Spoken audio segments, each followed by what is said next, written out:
दोस्तों, GT log with Anurag Vajpayee podcast में एक बार फिर आप सब लोगों का स्वागत है। आज हमारा 51st एपिसोड है और बहुत बहुत धन्यवाद आप सब लोगों का, जिसके स्वरूप हम लोग आज ये 51st एपिसोड शूट कर रहे हैं। आप लोगों का इनकरेजमेंट, आप लोगों के प्यार से ही हम लोग इस मोटिवेशन को अचीव करते हैं, जिसके थ्रू आज हम लोगों ने इस जर्नी को अचीव किया है। आज के इस एपिसोड को और ज़्यादा महत्वपूर्ण बनाने के लिए आज का जो टॉपिक है वो वुमेन एम्पावरमेंट पे है और हमारे साथ में एक बहुत ही इम्पोर्टेंट गेस्ट हमारे इस स्टूडियो में अवेलेबल है आज। कल्पना खरे जी, आपका बहुत बहुत स्वागत है मैम।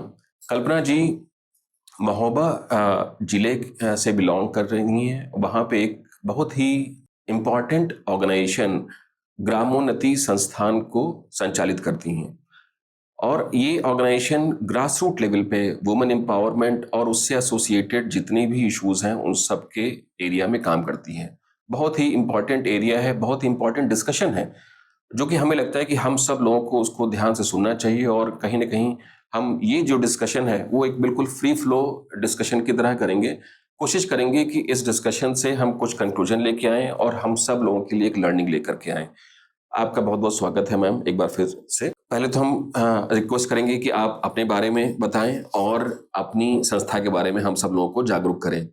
और हम लोग 2-3 सब्जेक्ट्स पे बातचीत करेंगे, जैसे कि वुमेन लीडरशिप हो गया, दूसरा हो गया कि डिस्क्रिमिनेशन अमंग द वुमेन और जेंडर बेस्ड डिस्क्रिमिनेशंस या वायलेंस, हम लोग उसके बारे में बातचीत करेंगे। और तीसरा हो सकता है कि हम लोग हेल्थ इश्यूज के बारे में बात करें। तो बहुत सारे एग्जाम्पल्स और केस स्टडीज और जो आपने काम किया है उसके बारे में हम लोग चर्चा करेंगे। बहुत बहुत स्वागत एक बार फिर से आपको इनवाइट करते हैं, आप प्लीज़ अपने बारे में बताएं। जी, थैंक यू। मेरा नाम कल्पना है और मैं महोबा डिस्ट्रिक्ट से हूँ। और मैं शुरू से ही चाहती थी कि मैं कुछ करूँगी समाज के लिए। शायद एजुकेशन लाइफ से ही हमारे अंदर ऐसा था, जब मैं स्टूडेंट थी तब हमें था, लेकिन तब हमारी सोच थी कि क्या कर सकती हैं लड़कियाँ, सिर्फ टीचर बन सकती हैं, इसके बाहर नहीं सोचा था। लेकिन जैसे ही हम आगे बढ़े और हमें लगा कि टीचर से बढ़कर भी हम बहुत कुछ लोगों के लिए कर सकते हैं। शादी के पहले हम सिर्फ स्टूडेंट थे और शादी के बाद फिर एक हाउसवाइफ बने। लेकिन जब शादी के बाद हमारी जहाँ शादी हुई वो परिवार हमारे माँ के घर के परिवार से डिफरेंट था, तो वहाँ हमें एक आज़ादी मिली, अपने बात करने का स्पेस हमें मिला। तो हमें लगा नहीं, टीचर नहीं, हम अगर महिलाओं और लड़कियों के लिए कुछ कर सकते हैं तो पहले हमें उनके बीच में जाके उनको समझना होगा कि आखिर वो चाहते क्या हैं, हम कहाँ से अपना काम को शुरू करें। हम और हमारे हस्बैंड दोनों ने मिलकर ये संस्था की शुरुआत करी है। हमारे हस्बैंड डॉक्टर थे, BMS, और उनका रुझान लोगों के हेल्थ की तरफ थे, तो उनका भी इसी तरह का कुछ आदर्श था कि हमने डॉक्टरी इसलिए नहीं पढ़ी है, ये 5 साल की पढ़ाई इसलिए नहीं की है कि लोग बीमार हों और हमारे पास आए और हम उनको इंजेक्शन और टैबलेट दें, लोग बीमार ही ना हो। क्योंकि जहाँ हम काम कर रहे हैं बुंदेलखंड का सबसे पिछड़ा इलाका है, सबसे पिछड़ा जिला है, छोटा जिला है महोबा, ये UP-MP के बॉर्डर पर है। और यहाँ पर लोगों की आर्थिक स्थिति, सामाजिक स्थिति पिछड़ी हुई है, तो हमें उनको आगे लाना है, बराबरी पे लाना है। इसके तमाम सोच को लेके हमने एक संस्था को बनाया और संस्था का मुख्य उद्देश्य था कि लोगों में समानता हो, सशक्त बने, जागरूक बने और उनके जो अधिकार हैं, वो जो कर सकते हैं, वो खुद आगे बढ़कर अपना काम करें। इसमें एक और चीज पूछना चाहता हूँ, जैसे आपने डॉक्टर अरविंद खरे सर का नाम लिया, मतलब वो आदर्शवादी थे, मैं भी मिला हूं उनसे, और समाज के बारे में बहुत सोचते रहते। तो उनका जो मतलब जो थिंकिंग थी, थॉट प्रोसेस थे, या आदर्शवादी होने का एकदम से तो कोई रीजन होता नहीं है, तो वो जो सोच है वो कैसे डेवलप हुई उसके बारे में थोड़ा सा बताएं। क्योंकि ग्रामोन्नति संस्थान एक तो नाम भी कितना अलग और अनोखा सा है, ग्राम उन्नति, मतलब विलेज की जो प्रोग्रेस है वो कैसे हम लोग कलेक्टिवली या कम्युनिटी के थ्रू हम बिल्ड कर सकें, वो एक डॉक्टर हो करके उन्होंने वो सब चीजें सोची, इन्वेस्ट की और संस्था को जीरो से स्टार्ट किया। ये अपने आप में बहुत ही इम्पोर्टेंट एस्पेक्ट है जानना हम सब लोगों के लिए।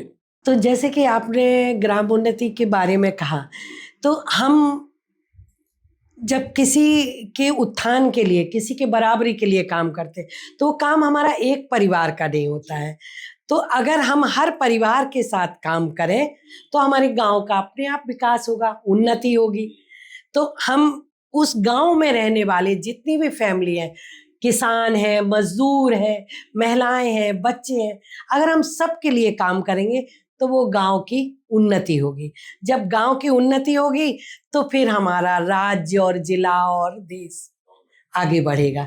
तो ये सोच के हम लोगों ने उस पूरे ग्राम की उन्नति के लिए उसका नाम, एनजीओ का नाम ग्राम उन्नति रखा था। उसमें हम बच्चों के लिए भी काम करते हैं, उनके एजुकेशन के लिए, और महिलाओं के लिए भी काम करते हैं, और किसानों के साथ भी काम करते हैं। शादी के पहले आपका जो घर का जो माहौल था वो डिफरेंट था और शादी के बाद वो माहौल डिफरेंट था। क्या डिफरेंस था बेसिकली दोनों में? जी, बहुत डिफरेंट था। और चूँकि हम अपनी माँ के यहाँ, हमारे फादर कलेक्ट्रेट में थे, पर हम 5 बहन और 2 भाई, जिस पैट्रियार्की की हम बात करते हैं, अब उसी स्ट्रक्चर से निकले हुए हैं। घर के सबसे बड़ी बेटी थे।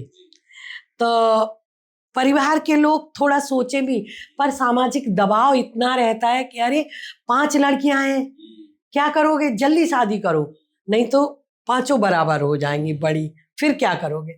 और लड़कियों के प्रति माँ बाप का ज़्यादा सोच होता है कि हमें बस उतना ही पढ़ाना है कि हम इनकी शादी के लिए लड़का देखने जाएं और बता सकें कि हमारी लड़की इतनी पढ़ी हुई है।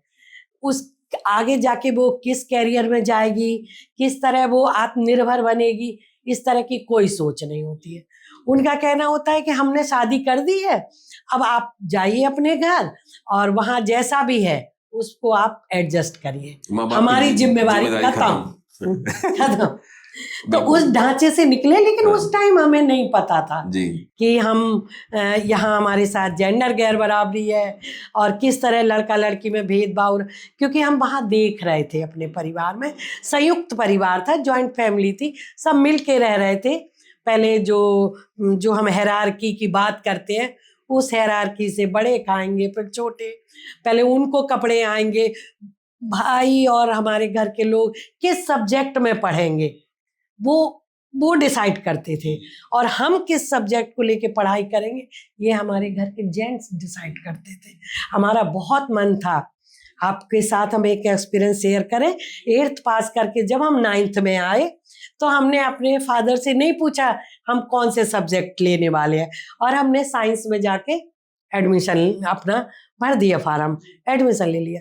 जब 1 महीने बाद वो मासिक प्रगति रिपोर्ट आती है तो वो हम लाए और हमने अपने पिताजी को, बाबूजी को कहा इस पे साइन, तो कहते अरे तुमने ये कौन से सब्जेक्ट ले लिए। तो हमने कहा हमें अच्छा लगता बायोलॉजी पढ़ना, हमें अच्छा लगता, लोग देखते हैं कि किस तरह वो ट्रे में करके और वो करते, हमें बहुत है माइक्रो से देखना ये सब। तो कहते नहीं नहीं, फिर तुम्हें कोचिंग जाना होगी, फिर तुम्हें ट्यूशन पढ़ना होगा और इसको चेंज करो।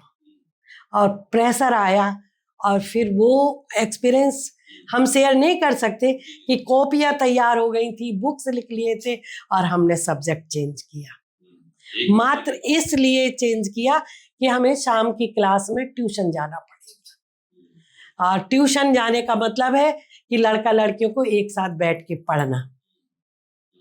तो इस तरह छोटी छोटी घटनाएं हैं जो कुछ दिनों बाद हमने महसूस करी, क्योंकि उस टाइम लगा कि ठीक है कोई बात नहीं, लड़कियों को तो समझौता करना सिखाया ही जाता है। अब आप सोचिए, आप 1970 की बात कर रही लगभग, है ना? अब आज के समय में भी अगर मैं आपको एक एग्जांपल दूं जो कि शायद कॉन्टेम्पररी है, जैसे आपने मूवी देखी होगी या वेब सीरीज एक पंचायत करके चल रही है, और एक मूवी जैसे लापता लेडीज बहुत फेमस हुई है। लापता लेडीज का जो कॉन्टेक्स्ट है वो मध्य प्रदेश का है, और ये पंचायत वेब सीरीज है, ये भी हमारे यूपी एमपी के हिसाब से ही बना हुआ है। दोनों ही कॉन्टेक्स्ट में क्या बताया, जैसे लापता लेडीज में तो इतना ज्यादा नीचे का मतलब जो अवेयरनेस है वो बताई गई है कि जो ब्राइड्स हैं वो उनका वो वेल्ड करके चल रही हैं, और उसके बाद वो ट्रेन में गई और जो घूंघट के कारण वो एक्सचेंज हो गई। आप सोचिए, मतलब आज के समय की बात है वो क्योंकि मूवी आज के समय की है। जो पंचायत करके है उसमें भी मैं आपको एक एग्जांपल बताता हूँ कि मैं क्यों ऐसा सोच रहा हूँ कि आज के टाइम में पैट्रियार्कल जो सोसाइटी है वो एग्जिस्ट क्यों कर रही है। उसमें भी जैसे गवर्नमेंट ने कुछ नॉर्म्स चेंज कर दिए कि ग्राम प्रधान जो है, कुछ परसेंटेज ग्राम प्रधान लेडीज होंगी, लेडीज बन जाती हैं, लेकिन जो भी डिसीजन है, जो एक्टिविटी है, वो ग्राम प्रधान, महिला ग्राम प्रधान के हस्बैंड ही कर रहे हैं। बिल्कुल बिल्कुल। और ये जो आप लापता लेडीज के जो बात कर रहे हैं, या और भी इस तरह की फिल्में बनी, ये फिल्म हमारे समाज के अनुभवों से बनी है। जी जी जी। और आपने जो बहुत अच्छी बात करी है पंचायत की, तो रिजर्वेशन के कारण हो या और भी कोई रीज़न हो, महिलाएं पंचायत में आई। अब तो चौथी पांचवी पंचवर्षीय आ गई है, लेकिन हम पहले जब इलेक्शन हुआ था हम कम्युनिटी में काम कर रहे थे, तो जो हमारे कम्युनिटी में हमने महिला संगठन बनाए हुए हैं, ये हमारा काम का तरीका है। क्योंकि गांव में जाने के बाद हम ग्रुप बनाते हैं, क्योंकि एक एक महिला को जोड़ के एक ग्रुप बन जाता है 25 से 30 महिलाओं का। हम उनको अपनी बात बताते हैं, फिर गांव में बैठ के बताते हैं जी। तो कैसे चीजें चैनल से हर व्यक्ति तक पहुंचे। हम नहीं पहुंच सकते ना, तो हम ग्रुप के माध्यम से करते हैं। बिल्कुल। तब फिर जब ये आया तो महिलाएं जो जागरूक हो चुकी थी, संगठित हो गई थी, तो फिर उन्होंने कहना शुरू किया, तो कई महिलाएं सफल हुई। पर कई महिलाओं के हस्बैंड ने, अच्छा तुम पंचायत लड़ोगी, और हमारे ऊपर दबाव आया कि ये आप क्या सिखा रहे हो, औरतों का काम पंचायत करना नहीं है, औरतों की पंचायत तो हम करते हैं, अब औरतें पंचायत करेगी। लेकिन फिर रिजर्वेशन था तो किसी भी तरह करके उनको निकाला, समझौता करना पड़ा लोगों को। लेकिन समझौता करने के बाद उन्होंने कहा कि तुमने पंचायत में, ठीक है तुमने चुनाव लड़ा उन्होंने नहीं, एक बार उनको ले गए ब्लॉक में तो अंगूठा लगा दिया, क्योंकि महोबा में जो लिटरेसी का रेट है वो बहुत कम है, तो अब थोड़ा बढ़ा है, लेकिन उस टाइम पे तो उन्होंने अंगूठा लगा दिया और बाद में बस जीत गए। तो सबके पैर छुआए घर घर जाके, बड़े लोगों के। जब जीतने के बाद महिलाओं के साथ बात करी, उनकी केस स्टडी हमारे पास है बहुत सारी, कि जीतने के बाद आपके अंदर क्या बदलाव आया, आप क्या महसूस कर रहे हैं। तो वो कहती हैं कि बड़े बेबाक तरीके से कहती हैं, एक बार तो हम पति के साथ शहर गए थे, एक ऑफिस में गए थे, वहां हमने अंगूठा लगाया था, कौन था हमें नहीं पता, हम घूंघट ओढ़े थे तो हमें नहीं पता। और दूसरी बार कि हम सबके घर में पैर छूने गए थे, पर माला पहन के पति घूमे थे जीत की खुशी में, उसमें पत्नी नहीं गई थी, वो तो पैर छूने गए थे, आशीर्वाद लेने गए थे। कई औरतों ने बताया कि हमारे अंदर ये बदलाव आया कि अब हमारे पास 2 साड़ियों का सेट नया आ गया है, क्योंकि अब पति को हमें ब्लॉक में मीटिंग में ले जाना पड़ता है, तो वो थोड़ा अच्छे से हमसे कहते हैं कि तैयार होके चलो, क्योंकि वहां उनके साथ के उनके लोग देखेंगे। और थोड़ा हिंसा भी कम हुई, किसी ने बताया। ऐसे हमने 100 महिलाओं का स्टडी किया था कि अभी थोड़ा मारपीट कम हुआ है, कि लोग ये ना मजाक करें कि देखो गांव की प्रधान मार खा रही है, तो इसलिए अब वो थोड़ा हमको अंदर ही डांट लेते हैं। थोड़ा सा कुछ थोड़ा सा परिवर्तन बदलाव है वो आया। कुछ हाँ, तो आया। इम्पैक्ट कर ही रहा है धीरे धीरे करके। तो संस्था ने फिर इस तरह की स्टडी के बाद फिर उनके साथ भी काम करना शुरू किया, और आज भी हम उनके साथ काम कर रहे हैं, खासकर महिला प्रधानों के साथ। तो ग्रामोन्नति के बारे में बताइए कि मतलब मेन क्या क्या चीजें कवर करती है। तो मेन हम पंचायत के साथ काम करते हैं, पंचायत की बहनों के साथ।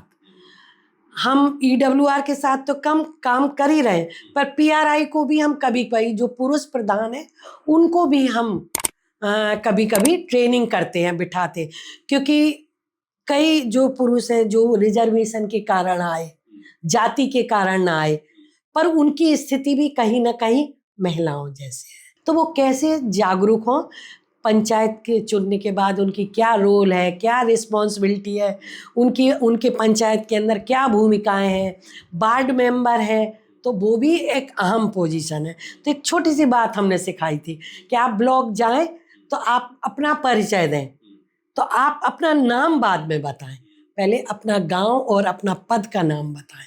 अब आप आम नहीं हैं, अब आप खास हैं, इलेक्टेड क्योंकि मेंबर, आप चुनी गई चुनी पंचायत गई। प्रतिनिधि जी हैं, जी जी। है ना। तो पहले आप अपना गांव का नाम बताएंगे कि मैं इस गांव की महिला प्रधान हूँ, उसके बाद अपना नाम बताएंगे कि मेरा नाम राम देवी है। तो धीरे धीरे महिलाओं में फिर कॉन्फिडेंस आया, और अभी आज के डेट में हम बताएं तो बहुत सारी महिलाएं बहुत अच्छा काम कर रही हैं, पर महिलाओं ने खुद संघर्ष किया, जब जागरूक हुई तो खुद संघर्ष किया। अब महिलाएं बोल रही हैं तो बदलाव उनमें आ रहा है। पर वो एरिया हो गया वुमेन पंचायत, एम्पावरमेंट, हाँ हाँ मतलब पंचायत, पंचायत हो गया। हाँ, तो उसको, उस कार्यक्रम को हम नाम देते हैं MPMS, मेरी पंचायत मेरी शक्ति। फिर हम काम करते हैं लड़कियों के साथ, एडोलसेंट गर्ल के साथ, तो उस कार्यक्रम को भी हमने 2 ग्रुप बनाए हैं, एक 10 से 15 साल की लड़कियों का ग्रुप है और एक 16 साल से 22 साल की लड़कियों का ग्रुप है, क्योंकि दोनों की जिज्ञासाएं अलग हैं, अलग है, बिल्कुल। उनकी बॉडी में बहुत सारे चेंज हो रहे होते हैं।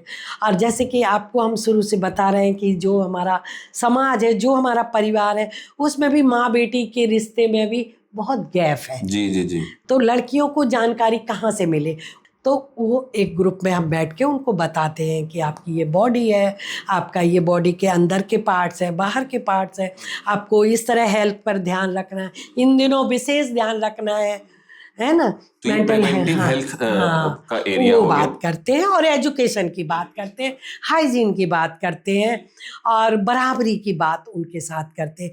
क्यों लड़कियां लड़कियां खेलें, क्यों लड़के लड़कियां मिलके नहीं खेलें, तो वो झिझक को हमें शुरू से खत्म करना है। तो उसके लिए हमने एक तो लड़कियों के साथ फुटबॉल गेम शुरू किया, कि फुटबॉल गेम सिर्फ इसलिए करा, गेम की शुरुआत इसलिए की थी कि गेम में खेलने के बाद लड़कियों के अंदर कंपटीशन की भावना आती है, और जो हमारी 16 साल से 22 साल की लड़कियां हैं, उनके साथ हम हायर एजुकेशन की बात करते हैं कि आपने 8th पास कर लिया तो पढ़ाई इतना ही नहीं है, अगर आपको आत्मनिर्भर बनना है तो अब ये एज है कि आप तय करें कि आपको क्या पढ़ना है। साइंस में पढ़ना है, साइंस में पढ़िए, आपको कहाँ पढ़ना, क्या कोचिंग करना, ये हम आपको बताएंगे मीटिंगों में।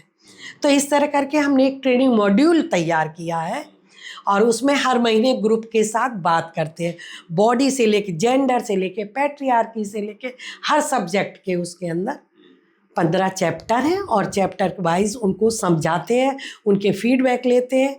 और उस प्रोग्राम का नाम रखा था it's my body, IMB program, मेरा शरीर मेरा अधिकार। तो मुख्य रूप से हमने लड़कियों को एक संदेश दिया था कि हर महिला, हर लड़की को सिर्फ 2 शब्द आना चाहिए, हाँ और ना। कहने में कितना छोटी सी बात है, लेकिन हम महिलाओं और लड़कियों को कभी हम परिवार में हाँ कहना और ना कहना सिखाए नहीं। हम सिर्फ कहते कि हम जो कह रहे हैं बस वही करो, पर ना नहीं, ये हमें पसंद ही नहीं है, कभी लड़की नहीं कहती है। और ये सारी चीजें एक्सपीरियंस से निकली। जब हम मीटिंग में कर रहे थे तो लड़कियों से पूछ रहे थे छोटी सी बात कि आपको किस कलर का कपड़ा पहनना पसंद है, तो लड़कियां नहीं बता पाई। 25 लड़कियां बैठी थी जो 8th 9th क्लास की थी, वो अभी भी नहीं बता पा रही थी कि उनको किस कलर का कपड़ा पसंद है। खाने की बात तो अलग थी, क्योंकि वो कौन से कलर का कपड़ा पहनेंगे वो उनके पापा लोग लाते हैं, भैया लोग लाते हैं, जो आ जाता है वो पहनती है। उनकी पसंद कभी पूछी नहीं गई। हाँ, तो शायद उनको कभी वो जिज्ञासा ही नहीं हुई। तो ऐसे थोड़े थोड़े सवाल हमने उनके दिमाग में खड़े किए कि ताकि अगली बार जब कपड़ा आए तो आप बोलिए कि हमको ग्रीन कलर का लाइए, हमको रेड कलर का लाइए, हमको ब्लू कलर का लाइए आप, लेकिन कलर तो बता सकते हो। तो एक माहौल बनाने की हमने कोशिश की लड़कियों के। अच्छा, जब आप ऐसा करती हैं तो कंसिडरिंग कि आप आसपास भी पैट्रियार्कल सोसाइटी एग्जिस्ट करती है, हाँ हाँ तो उसमें आपको विरोध भी सहना पड़ता होगा। बहुत बहुत सहना पड़ता है। उनके जो पापा हैं, भाई है, चाचा है, वो कहते दीदी ये आपकी टीम आती है, क्या सिखाती है ये? अरे आप पढ़ाने आती हैं, आप उनसे कहिए स्कूल का बैग लाएं, आप उनको पढ़ाने में मदद कीजिए। आप तो ये भी सिखा दे रही हैं कि किस कलर कपड़ा पहनना है, क्या खाना पसंद है, क्या मिठाई पसंद है, क्या सब्जेक्ट पसंद है, किस तरह रहना पसंद है, हमें साड़ी पहनना, सूट पहनना, फ्रॉक पहनना, ये हम तय करेंगे। कभी लड़कियों ने जीन्स पहना ही नहीं था जो आज की तारीख में पहन रही है, क्योंकि उनको पता था ये जीन्स शर्ट तो लड़कों का ड्रेस है, कहाँ लिखा है। हम कहते थे कभी अपने लड़के का, भाई का जीन्स देखना, उसमें कहीं लिखा है कि ये सिर्फ लड़कों के लिए है, ये हर किसी के लिए है। ये हमने धारणाएं बना ली हैं, हमें उन धारणाओं को तोड़ना होगा, और कोई नहीं तोड़ेगा, आप खुद तोड़ेंगे। सही बात है। तो संस्था का एक हमारा पंचायत पे काम है, और लड़कियों के साथ काम है, महिलाओं के साथ काम है खासकर, क्योंकि महिलाओं के साथ जब हम हेल्थ पे काम कर रहे हैं तो महिलाओं का स्वास्थ्य की स्थिति क्यों बदतर है, इसके पीछे के कारणों को जब हमने स्टडी से जाना, उनसे सुना, बैठकों से सीखा, तो यही था कि बाद में बचा कुछ खाना और काम का दबाव। काम बहुत है घर में, जो पूरा काम है वो सब महिलाओं के जिम्मे होता है, और उनके घर की लड़कियों के जिम्मे होता है। इवन अगर घर में नल नहीं थे तो पुरुषों के नहाने के लिए भी पानी महिलाएं ला रही हैं, और अगर पुरुष बाहर जाके नहा भी रहे तो खाली बाल्टी लेके घर आ रहे हैं। वो ये भी नहीं सोच रहे कि हम बाद में घर जा रहे हैं तो एक बाल्टी पानी भी ले जाएं घर भर के। तो ये सोच और नजरिए की बात है। तो पुरुषों के साथ तो महिलाओं के साथ काम किया, तो जेंडर पे जब हम बात कर रहे थे तो महिलाएं बहुत समझ रही थी, है ना। अपनी बात को आपको हाँ, पुरुषों बोलना के होगा, साथ भी कम वोकल होना होगा, कहना होगा कि भाई ये जो महिलाएं हैं, अगर ये पूरे समय काम करती रहेंगी, बाद में खाएंगी, बचा कुचा खाएंगी, तो इनके स्वास्थ्य पे ये असर होगा, और फिर इनका भी आप इलाज कराएंगे तो कहीं ना कहीं आपकी आर्थिक स्थिति में आएगा। और एक बार व्यक्ति गरीबी के कुचक्र में फंस जाता है तो निकलना बहुत मुश्किल होता है। तो इस तरह के पुरुषों के साथ भी हेल्थ को लेकर बातचीत शुरू किया, क्योंकि अगर हमारा सोच था हिंसा सहने वाले से कहे कि वायलेंस सहना गलत है। तो मतलब हम अपने जो भी और स्टोरी आगे की है, हम थोड़ा सा डिस्कशन को थोड़ा पार्ट्स में बांटते हैं। सबसे पहला जो कंपोनेंट है, हम लोग कोशिश करते हैं कि उसमें वुमेन एम्पावरमेंट से रिलेटेड जो आपकी संस्था कर रही है उससे रिलेटेड थोड़ा डिस्कशन करते हैं, और फिर हम लोग हेल्थ पे बात करेंगे, और फिर हम लोग जेंडर वायलेंस पे बात करेंगे या डिस्क्रिमिनेशन पे बात करेंगे।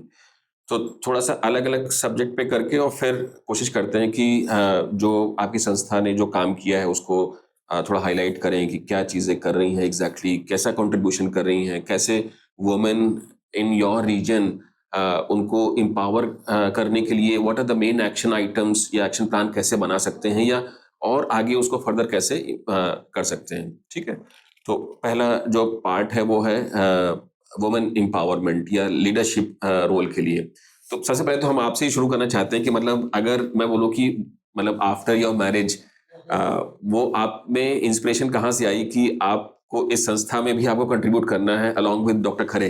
डॉक्टर खरे काम कर रहे थे एनजीओ पे, हम थोड़ा फैमिली में थे, हमारे बच्चे तब थोड़ा छोटे थे, तो हमें लगा कि पहली रिस्पॉन्सिबिलिटी हमारी अपने बच्चों के प्रति है, क्योंकि जो हमारे हस्बैंड डॉक्टर खरे पूरा समय ऑर्गेनाइजेशन में दे रहे थे, तो वो बच्चों के लिए, परिवार के लिए नहीं था, तो वो फ्रीली अपना काम करें, तो उसके लिए हमने फिर पूरे परिवार को और सारी जिम्मेवारी को अपने ऊपर लिया हुआ था। एंटरप्रेन्योर बन गए थे उस हाँ समय। हाँ हाँ, अच्छा, एंटरप्रेन्योर की लाइफ में फैमिली का सपोर्ट होना बहुत जरूरी है। बहुत जरूरी होता है, बहुत जरूरी होता है। हाँ। तो वो उसके बाद जब हमारी छोटी वाली बेटी स्कूल जाने लगी, लेकिन उस टाइम पे काम के बाद हमारे पास जब भी टाइम होता था तो डॉक्टर खरे फील्ड जाते थे और बाकी टाइम लिखते रहते थे, तो उनका लिखा हुआ हम पढ़ते थे। तो वहाँ से हमारे काम की शुरुआत हुई। तो उनका लिखा हुआ, उनकी बुक्स हैं जो, उनको हम पढ़ते थे। तब हमें लगता था कि नहीं, जो हम सोच रहे हैं सही में है, उनके लिखे हुए पे जो वो रिपोर्ट लिख रहे हैं, जो वो स्टडी कर रहे हैं। तो खाली समय में हमने उनको पढ़ा और हमें इंटरेस्ट हुआ। तो हमने एक बार उनके साथ बात रखा कि हमारी छोटी बेटी स्कूल जाती है और 6 घंटे बाद आती है, हम 6 घंटे फ्री है, तब हम गाँव जा सकते हैं। हाँ, गाँव जा सकते हैं। और हमें ये भी लगा, हम दोनों ने ही मिलके तय किया कि हम जब हेल्थ पे बात काम कर रहे हैं, काम की शुरुआत हेल्थ को ही लेके की थी, तो हमें अपने से शुरुआत करना चाहिए, हमें बाहर निकलना चाहिए, क्योंकि हम जाके उनके बीच जाएँगे तो ज़्यादा अच्छा होगा। तो हम और हमारे साथ एक और महिला साथी हमने जोड़ा और फिर हमने। अच्छा, जब आप ऐसे और वुमेन कलीग्स को साथ जोड़ती हैं, तो सर्टेनली जो चैलेंजेस भी होते होंगे, क्योंकि जैसे ही वुमेन का रोल ट्रांजिशन फेज में आता है और वो लीडरशिप रोल पे आती हैं, तो वो चैलेंज समाज की तरफ से पोज होने शुरू हो जाते हैं। तो what are those specific challenges जो कि आपको लगता है कि मतलब आपको उनको एड्रेस करना पड़ता है जब अपने साथ और लोगों को आपको जोड़ते हैं तो?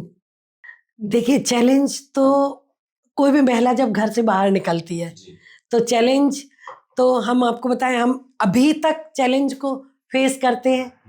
परिवार में नहीं करते, क्योंकि परिवार के सपोर्ट के साथ आए, और परिवार का कल्चर भी सोशल वर्क जैसा है। हम काम करते हैं, हमारे हस्बैंड काम करते रहे, तो वो असर हमारी फैमिली पे रहा, बच्चों पे रहा, पेरेंट्स पे रहा, सब पे रहा। लेकिन जब हम बाहर निकलते हैं तो लोग पूछते हैं आप क्या करती हैं, क्योंकि सोशल वर्क लोगों को आराम से समझ में नहीं आता। आप गांव में जाती तो क्या करती? तो अभी हमारे पास ऐसा कुछ नहीं होता है कि हम एक बात बता दें कि हम ये काम करते हैं, है ना?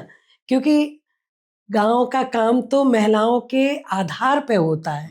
अगर हम कहें हम उनको जागरूक करने जाते हैं, तो क्या जागरूक करते हैं? उसके पीछे बहुत सारे सवाल आते हैं। ये तो हमें पहले से ही पता है। तो चैलेंज है, बहुत चैलेंज है। तो एक अवेयरनेस का चैलेंज हो गया, और हाँ। एक वैसा चैलेंज भी है जैसे पैट्रियार्कल सोसाइटी है, तो मान के चलते हैं लोग कि महिलाओं का काम घर को सहेज करके रखना, फैमिली को मैनेज करना, बच्चों को पढ़ाना। और संस्था की कोई स्पेसिफिक कोई ऐसा एग्जाम्पल बताइए जो इंस्पायरिंग स्टोरी की तरह हो। अभी तक जो भी, जैसे इतने साल संस्था ने काम किया, 1983 से 40 साल हो गए हैं लगभग, है ना? 40 साल हाँ। का जो जर्नी है उसमें बहुत सारी इंस्पायरिंग स्टोरीज रही होंगी। कोई ऐसी इंस्पायरिंग स्टोरी जो आपको लगता है कि you can share with our audience? बिल्कुल, बहुत सारी स्टोरियाँ हैं। और उसके पहले हम एक बात बताना जी। चाहेंगे कि संस्था को जब हमने बनाया तो हमारा मेन ऑब्जेक्टिव, विज़न, मिशन ही यही था कि हम एक ऐसे समाज की स्थापना करें जहाँ महिलाएँ, जो दलित हैं, जिनके जो गैर बराबरी के शिकार हैं, जो हाशिए पे पड़े हैं, वो समाज में विकास की मुख्य धारा से जुड़े। वो कैसे बिना डर, बिना भयभीत हुए एक सम्मानपूर्वक रिस्पेक्टफुल ज़िंदगी जी सकें। और उस सब में सबसे पीछे यही व्यक्ति होते हैं, जो महिलाएं होती हैं। ना तो उनका सम्मान होता है, ना तो उनकी कोई पहचान होती है। देखिए, पैसा किसी के हाथ में आना है एक बात, पर पैसे का डिसीजन लेना वो एक बड़ी बात होती है कि हमारे पास पैसा है, पर हम इस पर निर्णय तो लें कि ये निर्णय हम इस पैसे को अपनी लड़की की पढ़ाई में लगाएंगे, या अपने स्वास्थ्य पे लगाएंगे, या हम अपनी पसंद की कोई चीज़ खरीदेंगे।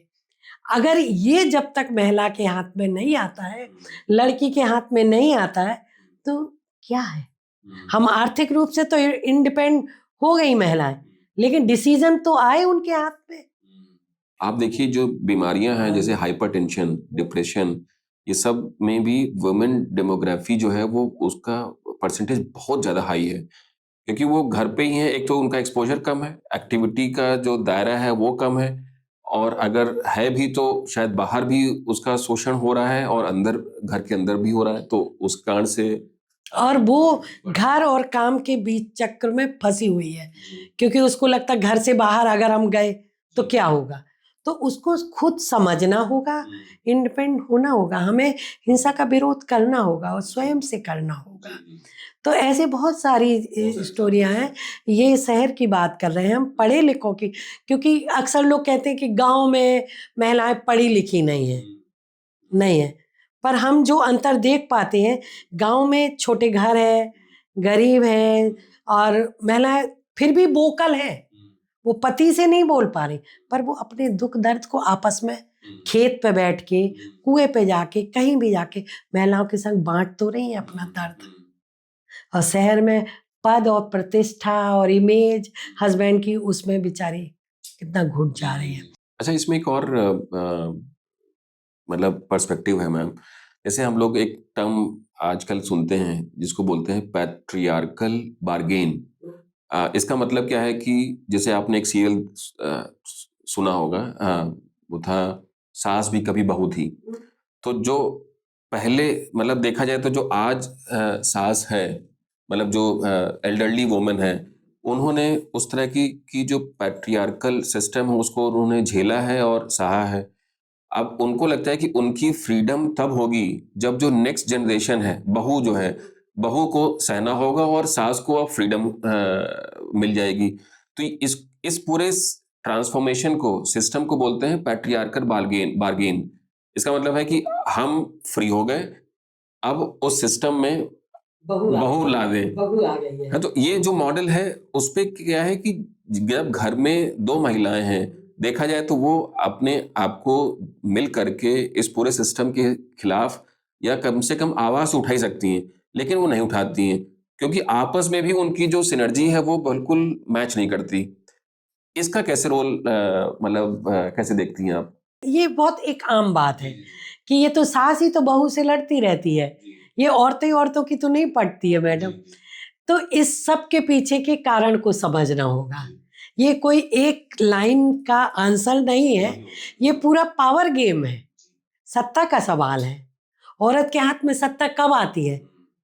कि जब उसके नीचे उसकी बहू आती है। जी, आती है कि हाँ नहीं? बिल्कुल वैसे ही है। है किसी वैसे को तो कि उसको नहीं? मतलब हाँ, पावर फील तो करना ही है। अब उसको लगता कि सारी जिंदगी हमने सबका हुक्म सहा है, सबका काम किया है, अब कोई तो आया जिस पे हम हुक्म चला सकते हैं।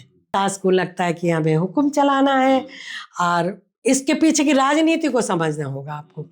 बेटा आएगा घर, तो बेटा आएगा तो कहेगा, अपनी पत्नी से नहीं कहेगा क्योंकि वो तो किचन में खाना बना रही, अपनी माँ से कहेगा खाना दो, माँ तो खाना नहीं दे रही।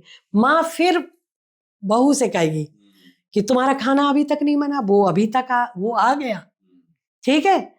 और फिर हाँ, और फिर वो बेटे से कहेगी कि ये पता नहीं इतने देर से क्या कर रही है, अभी तक ऐसा नहीं करा। तो वो फिर वहां पर शुरू हो जाएगी और माँ सेफ हो गई फिर। हाँ, तो इसीलिए आप देखिए मतलब सिस्टम में जैसे मामाज बॉय का कॉन्सेप्ट बहुत चल रहा है।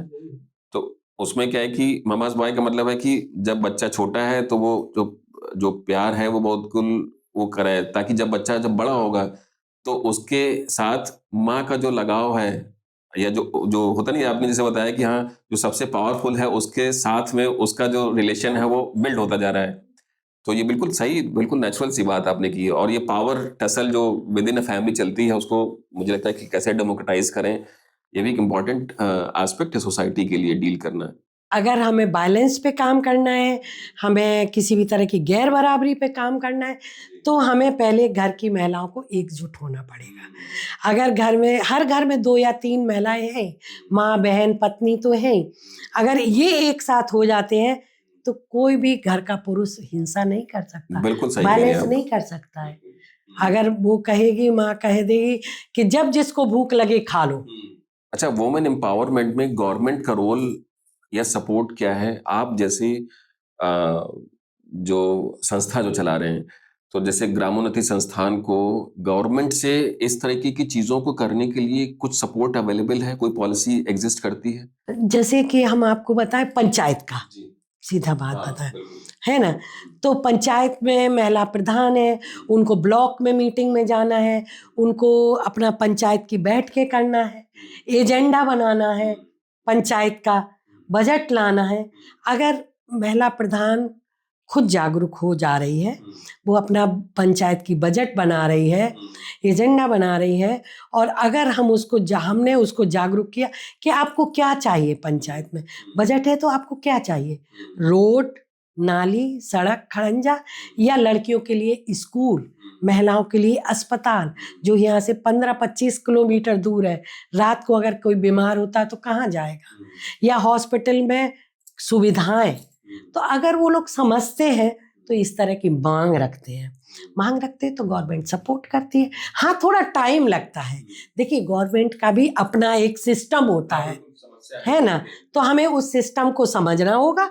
और ऐसा नहीं है कि लोग मांग रखते हैं और उनको सुविधाएं मिलती हैं, तभी ये सिस्टम चल रहा है, तो सपोर्ट मिलता है बराबर। महिला प्रधानों से जब हमने कहा, जब हमने पहली बात की कि वो महिलाएं पीछे बैठती थी, पुरुष आके आगे बैठते थे, कुछ तो महिलाएं खुद भी पीछे बैठती थी कि उनको घूंघट करना था, तब उनके अंदर से ये हटाया कि जब आप ऑफिस जा रहे हो तो घूंघट नहीं है, वहाँ कोई बड़ा छोटा नहीं, एक पद के एक समान। अब महिलाएं चेयर खींच के खुद आगे बैठती हैं कि उसको डिवाइड कर दे, एक तरफ पुरुष है एक तरफ महिला है, कोई आगे नहीं पीछे है, एक बार उनको योजना मिलेगी, एक बार इनको मिलेगी, बराबर मिलेगी। ठीक है, तो हम सेकंड टॉपिक पे बात करते हैं, है ना, जिसका टाइटल है let's say gender based violence and discriminations. ठीक है, तो मतलब जो हिंसा है या जो भेदभाव है महिलाओं के लिए, उस पर चर्चा करते हैं। इस पूरे सिस्टम में हमें लगता है कि एक ही चीज जो महिलाओं के जो उत्थान के लिए may be one of the factor हो सकती है, वो है एजुकेशन। जो शिक्षा है वो बहुत इंपॉर्टेंट रोल प्ले करती है। तो मतलब what is the maybe how much do you feel that the education's role playing that role in maybe I think in avoiding that discrimination, और इस तरह की हिंसा को अगर हमें हटाना है या कम करना है या बिल्कुल हटाना है, तो उसमें एजुकेशन या शिक्षा का रोल कितना है अभी, आगे कैसे हम इस चीज को और एम्पावर करें ताकि हर माँ, बेटी, बहन जो कि चाहे वो ग्रामीण क्षेत्र में हो चाहे वो शहरी क्षेत्र में हो, सबको एटलीस्ट शिक्षा का तो अवसर तो मिल ही जाए। जी, तो मतलब what is the role that we see, मतलब जो हम लोग ग्रामोन्नति संस्थान के थ्रू कर रहे हैं कि सबको कम से कम शिक्षा के लिए प्रेरित करें। जी, what is the activity that. शिक्षा बहुत जरूरी है, ठीक है ना, क्योंकि बहुत सारी चीज़ें हम सीख रहे हैं पर हम कुछ बाहर का और अलग से नहीं सीख रहे हैं, हम वही सीख रहे हैं जो हमारे समाज में है। समाज के बाहर का अगर हमें सीखना है, बाहर निकलना है, दुनिया देखना है, तो हमें एजुकेटेड होना बहुत ज़रूरी है। तो एजुकेशन का बहुत महत्व है। शिक्षा के क्षेत्र में हम बहुत काम कर रहे हैं, लड़कियों के लिए बहुत काम कर रहे हैं, और उसके उदाहरण भी हम आपके सामने रखेंगे। क्योंकि गांव में 8 तक स्कूल है, 10 तक स्कूल है, उसके बाद लड़कियां शिक्षा के लिए बाहर जा रही हैं, ठीक है, पास के डिस्ट्रिक्ट में जा रही हैं, डिस्ट्रिक्ट के बाहर भी जा रही हैं।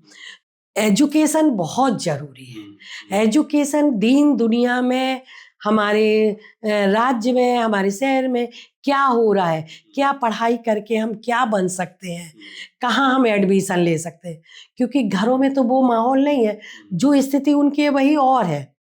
तो पढ़ रही हैं लड़कियां, उसके साथ साथ हम उनको ये कहते हैं कि पढ़ने के बाद आप मीटिंग में कहते हो क्या बनना है, वो कह देते हैं हमें डॉक्टर बनना है, हमें पुलिस में जाना है। अभी इस टाइम पे लड़कियों का बहुत हमारी तरफ एक बड़ा है। अगर 25 लड़कियों से पूछिएगा आप कि क्या बनना है, तो ज़्यादातर 10-12 लड़कियां कहेंगी पुलिस में जाना है। लड़कियां बोलेंगी पुलिस में जाना है।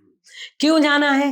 हिंसा को रोकना है, लड़कियों की आज़ादी दिलवाना है, लड़कियों के ऊपर हो रही छेड़छाड़ को खत्म करना है। लड़कियां बोल रही हमें पुलिस में जाना है, अरे वाह, हमें डंडा हाथ में लेना। तो कहीं ना कहीं माहौल तो बन रहा है कि नहीं? बिल्कुल ठीक बात है। वो समझ रहे हैं कि ये वायलेंस है। फिर उस टाइम पे हमारे संस्था का हमारा रोल ये है कि अगर आपको पुलिस में जाना तो आपकी तैयारी क्या है, कहने भर से आप नहीं जाओगे, आपकी कंपटीशन क्या है, आपका फिजिकल कंपटीशन क्या है। तो लड़कियां 4 बजे से उठ के गांव में दौड़ रही हैं, रोड पे लोग देख रहे हैं, स्टेडियम आ रही हैं, पढ़ाई कर रही हैं, तब कहीं वो आगे बढ़ पाती। कहने भर से नहीं बढ़ सकती हैं, पर उनके सामने एक क्लियर पिक्चर बनाना होगी कि आपके सपोर्ट चाहिए तो आप कहाँ कहाँ जा सकते हो। तो और लड़कियां ने आगे बढ़ी है। 12th करके लड़कियां हमारे कंप्यूटर सीखी हैं, हम कंप्यूटर बैच चलवाते हैं। कंप्यूटर सीखने के बाद लड़कियों ने जॉब करना शुरू कर दिया है। हमारे यहाँ की लड़कियां नर्सिंग होम में रिसेप्शन पर बैठी है, भले उनको 6,000 7,000 मिल रहा है, लेकिन घर में एक इनकम का जरिया तो बन गए। बिल्कुल ठीक बात है। स्कूलों में वो पढ़ रही हैं, डेटा कलेक्शन कर रही हैं, तो उनके लिए कंप्यूटर सीखने के बाद बहुत है। जिनने कंप्यूटर सीख लिया वो टैली कोर्स कर रही हैं, टैली करने के बाद वो हर दुकानों में जाके अकाउंटिंग का काम करने लगी, जो उनके लिए भी बहुत अच्छा एग्जाम्पल है और उनके पेरेंट्स के लिए भी एग्जाम्पल है। उसके फायदे बहुत हैं, पेरेंट्स आके हम लोगों को हर रोज बताते हैं आपने ये बहुत अच्छा किया। उससे उन्होंने अपनी शादी रोक दी है, शादी डिले कर दी। जो चाइल्ड मैरिज के लिए इतने सालों से काम कर रहे थे, वो बहुत बड़ा काम किया लड़कियों के एजुकेशन में। वो जो एजुकेटेड हुई, उनके अंदर कॉन्फिडेंस आया, उनका बाहर की दुनिया से पहचान बनी, एक्सपोजर हुआ उनका। गांव से बाहर जिला और जिले से बाहर लखनऊ, दिल्ली और अलग इलाहाबाद, हर जगह वो गई ट्रेनिंग के लिए, नर्सिंग की ट्रेनिंग करके आ रही है। तो अब बड़े प्राउड से वो कह देती अभी नहीं करेंगे शादी, 2 साल बाद करेंगे। तो उनके माँ बाप को लगता कमा तो रही है, उससे हमारी आर्थिक स्थिति बेहतर हो रही है, हमारे छोटे भाई बहन पढ़ रहे हैं, और अब हमें इस तरह का डर नहीं है कि गलत हो जाएगा, क्योंकि वो खुद जवाब देने लगी। अकेली गांव से निकल के टेम्पो में, बस में बैठ के जा रही है। एक लड़की एजुकेटेड थी, उसके ऊपर इतना वायलेंस होता था, इतना वायलेंस, अंत में उसको लगा कि आज हमें अपनी जान देना ही पड़ेगी, या तो ये शाम को मैं मार देंगे। तो उसने वो खाना बनाते समय चूल्हे के कोयले से, काले कोयले से उसने एक कागज पे लिखा कि मुझको ये प्रॉब्लम है और ये मुझे मार देंगे किसी भी तरह से। और एक दिन बाद उसको मार दिया गया। जब पुलिस गई तलाशी ली तो कोयले से लिखा हुआ वो कागज मिला, तब उनके लोगों को सजा हुई। तो देखिए एजुकेशन का कितना महत्व है। अगर वो लड़की पढ़ी नहीं होती तो सुसाइड नोट नहीं होता ना, और घर वाले कह देते कि मार। इसमें एक और चीज़ है, जैसे जब इस तरह की वायलेंस या डिस्क्रिमिनेशंस होते हैं तो जनरली एक अपॉर्चुनिटी भी मान के चलते हैं हम कि रिपोर्टिंग की अपॉर्चुनिटीज़ होती होंगी। जैसे आपने एक एग्जांपल लिया, मतलब वो उसने लिख दिया, उसको फियर था, भय था अपनी जीवन के लिए, लेकिन उसके पास एक अपॉर्चुनिटी ये भी थी कि बाहर जाए और रिपोर्ट करे। तो मतलब क्या बैरियर हैं, प्राइमरली बैरियर में भी लिस्ट डाउन करें 2-3 बैरियर क्या हो सकते हैं कि ताकि जो वुमेन है अपने लिए जो संघर्ष उनका चल रहा है, चाहे वो डिस्क्रिमिनेशन का हो, भेदभाव का हो, चाहे हिंसा का हो, उसको रिपोर्ट क्यों नहीं करती हैं वो समय पे जाके? किसको करें रिपोर्ट? सवाल ये है किसको करें रिपोर्ट? माँ बाप सुनने वाले नहीं है, पेरेंट्स सुनने वाले नहीं है। शादी कर दी तुम्हारी किस्मत, अच्छा घर मिल गया तुम्हारी किस्मत, खराब मिल गया तुम्हारी किस्मत।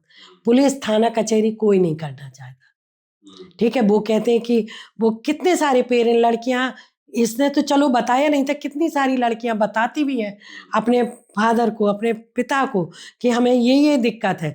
तो वो कहते हैं अब हम क्या करें, हम खुद भाई के आश्रित हैं। हम वो जैसे वुमेन हेल्पलाइन नंबर सब नहीं है, वुमेन हेल्पलाइन है।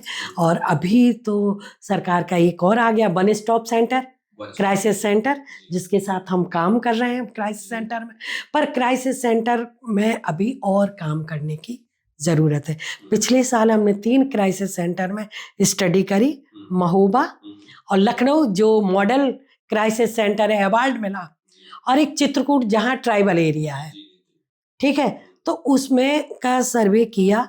सरकार ने एक बहुत अच्छी स्कीम बनाई कि जो भी सर्वाइवर महिला है उसको थोड़ा स्टे मिले, उसका मेडिकल हो, उसका FIR हो, और उसको थोड़ा काउंसलिंग मिले। इस सोच के साथ सरकार ने बहुत अच्छी स्कीम बनाई। लेकिन वो कोई भी स्कीम है, नीचे जमीन तक आते आते वो हूबहू नहीं उतर पाती, थोड़ा टाइम लगता है।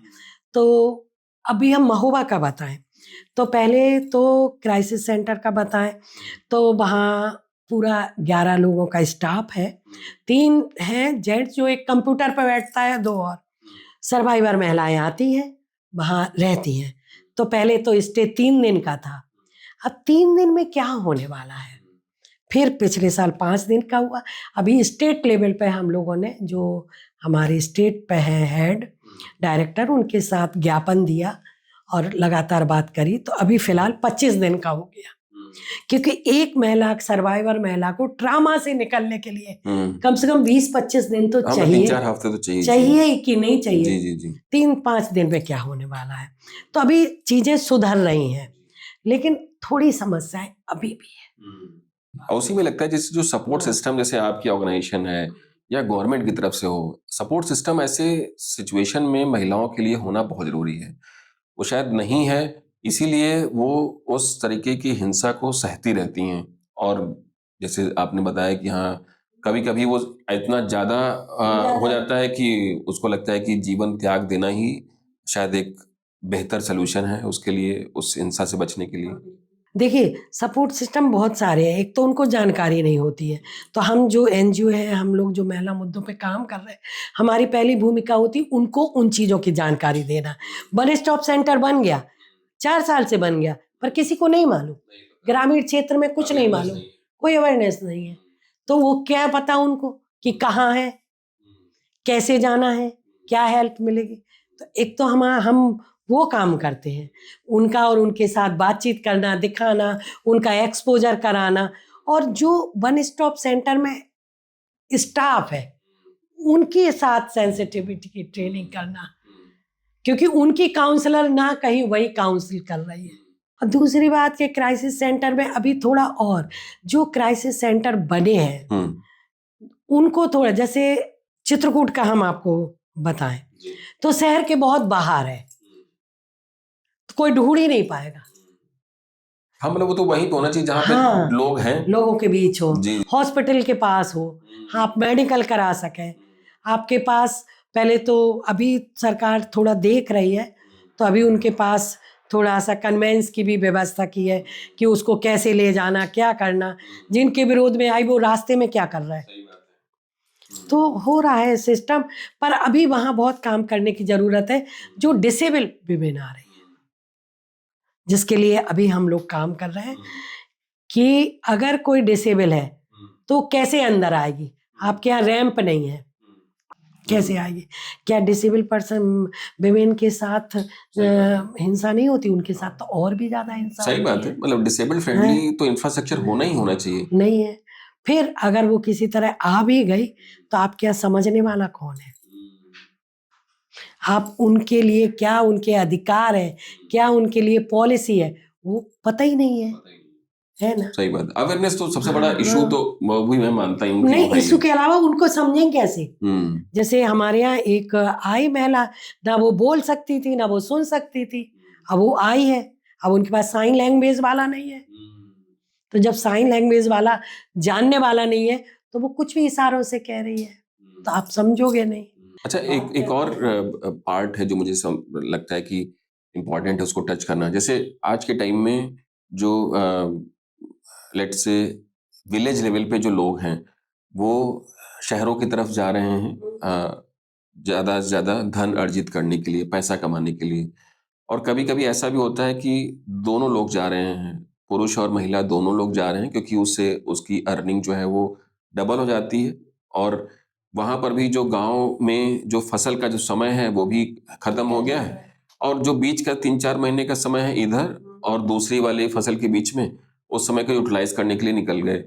अब जब शहर में आ गए, लेट अस से महोबा से निकले और लखनऊ आ गए या दिल्ली आ गए, ऐसी सिचुएशन में उनके पास वहाँ पे सही जगह पे रहने का साधन नहीं है। ना कोई इस तरह की रेंटल हाउसिंग है गवर्नमेंट के हिसाब से, इंफ्रास्ट्रक्चर नहीं है गवर्नमेंट के पास में, क्योंकि अगर लोग आ रहे हैं तो माइग्रेटरी लेबर्स के लिए या उस तरह के जो डेली बेस पे लोग हैं उनके लिए कुछ तो साधन होने चाहिए गवर्नमेंट के पास में। क्योंकि वो आ करके सबसे पहले तो अपने मतलब उनके पास जो उनके रिलेटिव भी हैं अगर हैं, तो उनके पास भी जरूरी नहीं कि बड़ा घर हो या सफिशिएंट इंफ्रास्ट्रक्चर हो। ऐसी सिचुएशन में भी वायलेंस के जो केसेस हैं वो बढ़ते हुए नजर आते हैं शहरों के आसपास, जो बड़े शहर हैं। ऐसी सिचुएशन में मतलब आपको लगता है कि मतलब ऑर्गेनाइजेशन जैसे ग्रामोन्नति है उसका भी एक रोल है या रोल प्ले कर सकती हैं, या you see this as a problem, शायद फ्यूचर में कभी आकर के उसको सोल्यूशन निकालना हो, ऐसा कुछ आपका पर्सपेक्टिव है उसमें? तो आजीविका के लिए तो वो जाएगा, तो कहाँ जाएगा? काम के लिए। छोटी जगह में ना कोई रोजगार के साधन है, ना कोई उद्योग है, ना कोई फैक्ट्री है, ना कोई कंपनियां हैं, सारे आ गई हैं शहर में। तो लोग कहाँ जाएंगे? शहरों में आएंगे। शहरों में वही लोग आएंगे जो काम कर पाएंगे। गांव में कौन रह जाएगा? उनके बूढ़े माँ बाप और यंग गर्ल, जानवर, बच्चे। 6-6 महीने, इवन 2-2 महीने के बच्चों को छोड़ के पेरेंट्स दिल्ली कमाने आ रहे हैं। 2 महीने के बच्चे को गांव में छोड़ के आए हैं, क्योंकि आजीविका सबसे बड़ी बात चाहिए। और वहां कुछ है नहीं। अगर वहां भी कुछ काम हो, कंपनियां हो, उद्योग हो, तो लोग वहां आसपास करें। अच्छा, और खेती का तो सब बिगड़ता जा रहा है माहौल, ये क्लाइमेट चेंज के कारण। बहुत सारे और कारण हैं।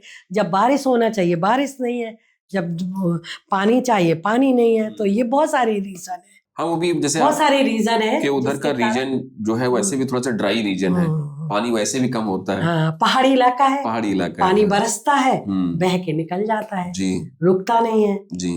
तो लोग गरीब और गरीब और गरीब होते जाते हैं, और एक लिमिट तक वो गांव में रहते हैं, फिर खाना कमाने के लिए वो आ जाते हैं दिल्ली। तो अब दिल्ली, पंजाब, सूरत जाने, हमारे यहाँ के लोग इन्हीं तीनों जगह आते हैं। हाँ, दिल्ली, पंजाब, सूरत या मुंबई। तो दिल्ली का अपना एक दर्द है कि दबाव बढ़ता जा रहा है ना। और गांव का अपना एक अलग दर्द है कि गांव का विकास रुक जाता है। किसी भी जिले का, किसी भी शहर का विकास कब होगा? जब उसमें शिक्षित लोग होंगे, कर्मठ लोग होंगे। जैसे ही लोग शिक्षित हुए, लोग बाहर निकल गए, रह गए बूढ़े माँ बाप, ऐसे लोग, तो वो क्या विकास करेंगे? तो इसलिए आप देखिएगा 20 साल पहले वो वही था, अब भी वो वही है, क्योंकि करने वाले बाहर निकल गए।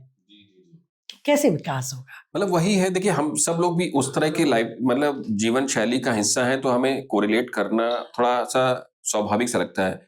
हम खुद एक विलेज एरिया से बिलोंग करते हैं, वहां से छोटे शहर पे आए, हमारे माँ बाप छोटे शहर शिफ्ट हुए, फिर हम और बड़े शहर में शिफ्ट हुए, तो हमें लगता है कि ये जो जर्नी है वो स्वाभाविक है, और आप किसी को बोलें कि नहीं वो गलत कर रहा है, ये मतलब ठीक नहीं है।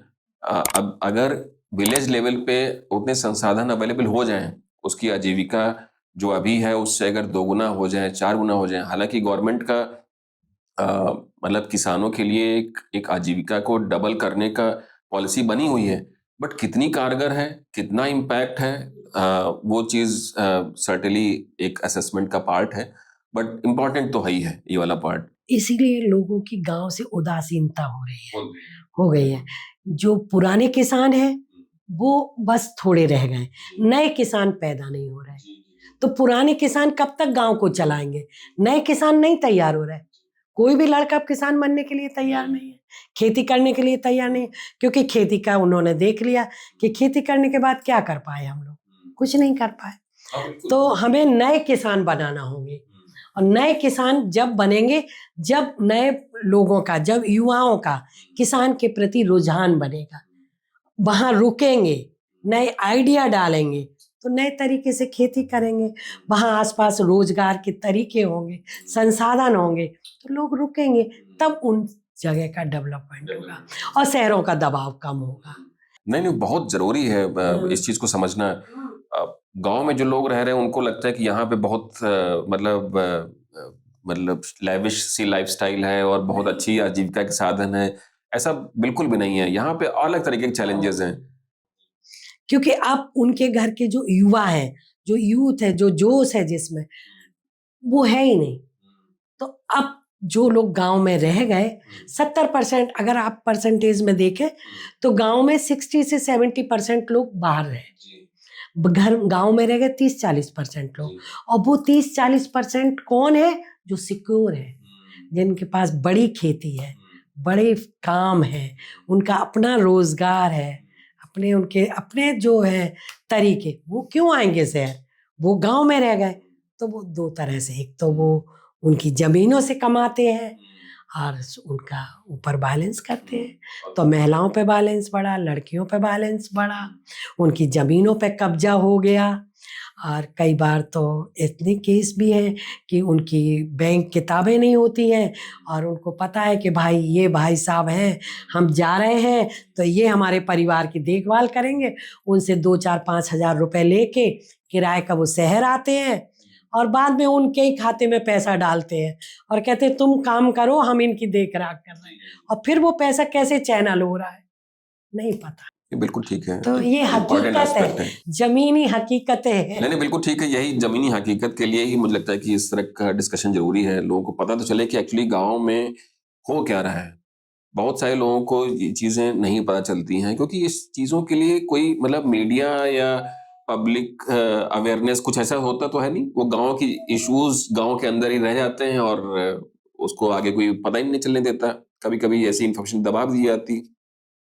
एक थर्ड वाला जो कंपोनेंट है, जो पर्सपेक्टिव है, तो जैसे ग्रामोन्नति संस्थान एज ए ऑर्गेनाइजेशन अगर मैं बोलूँ तो मतलब हेल्थ या सोशल सिस्टम को ट्रांसफॉर्म करने के लिए क्या क्या कर रहा है, जैसे तो उस पर चर्चा करते हैं। एक पॉइंट आपने अभी बीच में बोला क्लाइमेट चेंज रिलेटेड। जब क्लाइमेट चेंज हो रहा है तो सर्टनली मतलब जो बाढ़ है या जो हैवी रेन्स है उसकी फ्रीक्वेंसी बढ़ गई है या तो बहुत कम हो गई है। उसके कारण से लेट अस से इम्पैक्ट और भी हो रहा है। बिजली जो हमारे यहाँ पे सप्लाई हो रही है उसकी फ्रीक्वेंसी भी कम होती है, ज़्यादा होती है। और तीसरा एक और चीज़ में कंपोनेंट दिखता है कि जो हीट वेव्स हैं, गर्मी है तो बहुत ज़्यादा गर्मी है, बहुत बढ़ गई है। पहले मतलब लोग गांव में लोग आराम से रहते थे बिना किसी एसी पंखा हवा इन सब के। बट अब जो है लोग धीरे धीरे करके फैन तक तो आ ही गए हैं, अब कुछ कुछ जगह पे एसी भी लोग लगाने लगे हैं। लेकिन जिनके पास उतने संसाधन नहीं हैं उनके लिए वो हीट वेव्स जो है वो एक तरीके का मतलब एक बहुत बड़ी एक समस्या की तरह आ गई है। लोगों की डेथ होती जा रही है बिकॉज हीट वेव का टाइम जो है पहले कुछ एक आध दिन होता था, अब एक एक हफ्ते तक होने लगा है। तो ये कैसे चीज देखती हैं आप, मतलब क्लाइमेट चेंज के कारण जो वहाँ पे जो हेल्थ इश्यूज हैं या जो सोशल स्ट्रक्चर है, या वो कैसे आपको लगता है कि वो चेंज हो रहा है या कैसे कोई सोल्यूशन दिखता है आपको? बहुत अच्छी बात आपने करी कि ये जो अभी हम लोग देख रहे हैं कि मौसम एकदम से चेंज हो रहा है, कितनी जल्दी सर्दी खत्म हो गई है, तो मौसम सिकुड़ते जा रहे हैं। जो जाड़े का मौसम है वो सिकुड़ता जा रहा है और जो गर्मी का मौसम है वो बढ़ता जा रहा है। ये साफ सीधा दिख रहा है।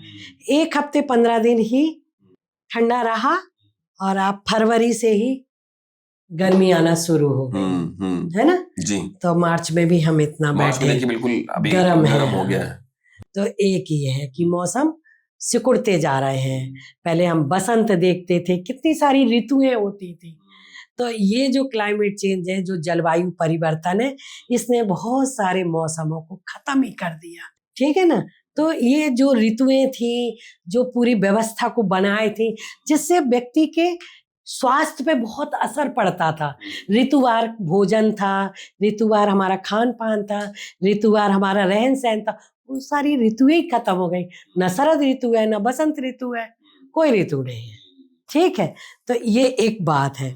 दूसरी बात कि अगर हम देखें, जब हम जेंडर पे बात कर रहे हैं, जब हम गैर बराबरी पे बात कर रहे हैं, जब हम पैट्रियार्की पे, हमारा समाज है, इन सब पे बात कर रहे हैं, और तो इन सब का सीधे से असर जलवायु परिवर्तन पर कैसे पड़ता है, जो हम देख रहे हैं, जो हम पढ़ रहे हैं, जो हम समझ रहे हैं, गांव में देख रहे हैं।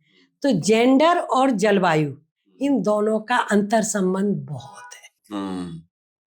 जेंडर और जलवायु का, जलवायु परिवर्तन का जेंडर पर, जी जी जी, है ना? जी। अगर हम बहुत कम शब्दों में एक ही बात आपको बताएं अभी, कि हम देख रहे हैं हमारा परिवार का स्ट्रक्चर कैसा है। अभी आपने एक बात बहुत अच्छी कही, हीट वेव की। हीट वेव आप देखिए मई जून में क्या असर करेगी, मुश्किल हो जाएगा घर के अंदर। घर के अंदर कौन है?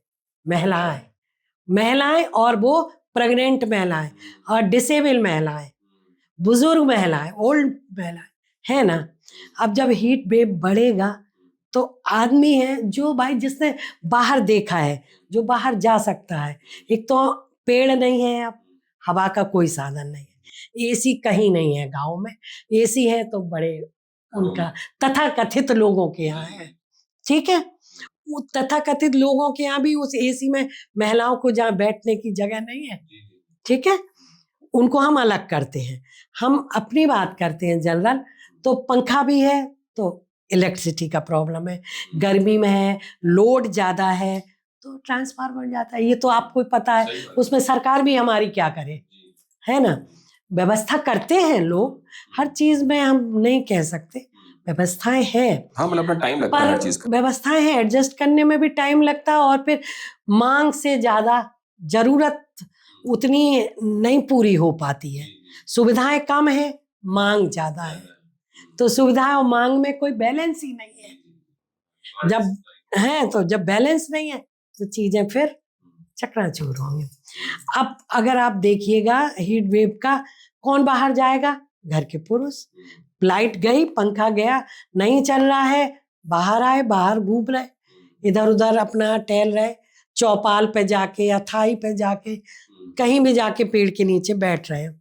घर में है महिलाएं, उनको आग के साथ खाना भी बनाना है चूल्हे पे, और प्रेग्नेंट है तो और दिक्कत है, पर्दा है तो और दिक्कत है।